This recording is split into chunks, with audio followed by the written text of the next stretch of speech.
அம்மா அழைத்தீர்களா? பாகு, நீ திக்விஜயம் மேற்கொள்ள வேண்டும். ஆகட்டும் அம்மா. ராஜமாதா, அருகில் பட்டாபிஷேகத்தை வைத்துக்கொண்டு இப்பொழுது திக்விஜயம் செய்வது அத்தனை நல்ல திட்டமாக படவில்லை. ஆலயத்தில் இருக்கும் அந்த கடவுளை கூட வீதி உலாவிற்கு அழைத்துச் செல்வது எதற்கு தெரியுமா மந்திரியாரே? மக்களின் துக்க சுகங்களை நேரில் பார்ப்பதற்கு. பாகு, அரசனாக போகும் ஒருவன் கோட்டையை விட்டு வெளியேறினால்தான் மக்கள் ஒரு மின்னல்களை உணர முடியும். ஆமாம்மா. கட்டப்பாவும் உன்னுடன் வரட்டும். இந்த முதியவரை நான் என்னோடு அழைத்துச் செல்ல வேண்டுமா அம்மா? சிறுவனாக இருந்தபோது சொல்லி அதே கதைகளை இவ்வாறே?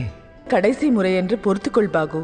நீ திரும்பி வரும்பொழுது உனக்கு புதிய கதைகள் சொல்லும் ஒரு நல்ல யுவராணியை பார்த்து வைக்கிறேன்.